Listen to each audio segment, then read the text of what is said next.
রোজা থেকে কি রান্না করলাম আর কি দিয়ে ইফতার করলাম সেটাই আজকে আপনাদের সাথে শেয়ার করব। আসসালামু আলাইকুম, কেমন আছেন আপনারা সবাই? আলহামদুলিল্লাহ আমি ভালো আছি।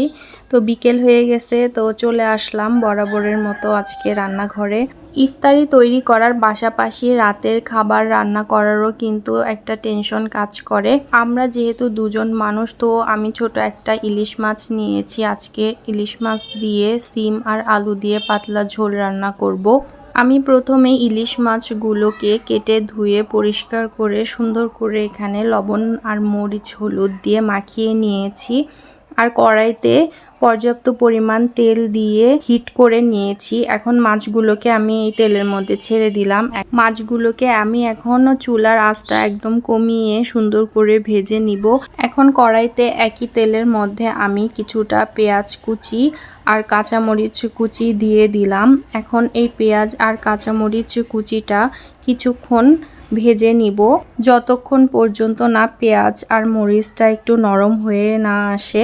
এখন আমি খুবই সামান্য পরিমাণ রসুন বাটা দিয়ে দিলাম, তার সাথে হলুদ ও মরিচের গুঁড়া আর লবণ পরিমাণ মতো, সামান্য পরিমাণ জিরার গুঁড়া দিয়ে আমি এই মশলাগুলোকে ভালোভাবে কষিয়ে নিব।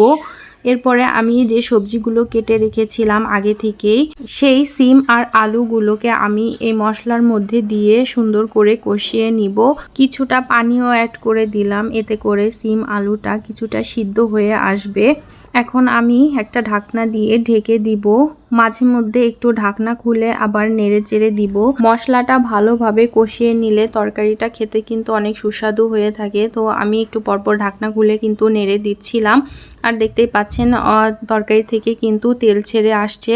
এখন আমি ঝোলটা দিয়ে দিলাম পর্যাপ্ত পরিমাণ পানি দিয়ে। তরকারিটা কিছুক্ষণের জন্য রান্না করতে দিতে হবে, যতক্ষণ পর্যন্ত না আলু আর সিমগুলো সিদ্ধ হয়ে না আসে। আগে থেকে কেটে রাখা কিছুটা টমেটো আমি দিয়ে দিলাম। তরকারিতে টমেটো দিলে কিন্তু খেতে অনেক বেশি সুস্বাদু হয়।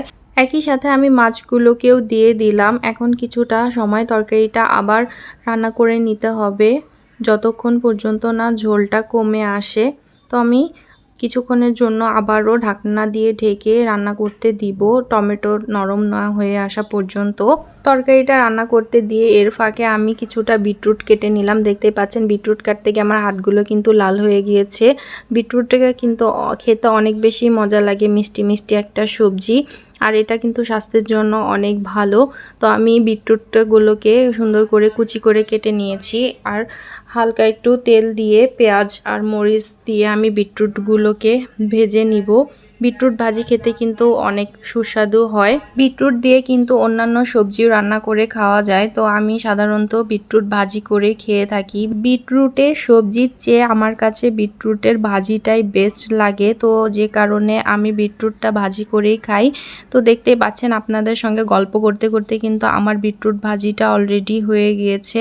আর কি সুন্দর লাল একটা সবজি, দেখতে অনেক ভালো লাগে। বিটরুট ভাজি কিন্তু ভাতের সঙ্গে মাখিয়ে খেলেও ভাত সহ লাল হয়ে যায়। ইফতারের সময় হয়ে যাওয়ায় আপনাদের ভাইয়া এখানে বেলের শরবত বানাচ্ছিল। আপনাদের ভাইয়া কিন্তু অনেক ভালো শরবত বানাতে পারে, তো ইফতারেতে শরবত কিন্তু সেই বানিয়ে থাকে। আপনাদের বাসায় কে শরবত বানায় অবশ্যই কমেন্ট করে জানাবেন। আমাদের বাসায় কিন্তু ভাজা পোড়া কম খাওয়া হয়ে থাকে। তো আজকের ইফতারিতে ছিল দই চিড়া, তো চিড়াগুলোকে সে আগে থেকে ভিজিয়ে রেখেছিল। তো চিড়াগুলোকে ভালোভাবে ধুয়ে নিয়ে তার সাথে দই দিয়ে দিচ্ছিল, আর সাথে গুঁড়া দুধও দিয়ে দিচ্ছিল। সে কিন্তু ইফতারিটা অনেক সুন্দরভাবে গুছাতে পারে। প্লেটগুলো কি সুন্দর করে সাজাচ্ছিল দেখতেই পাচ্ছেন।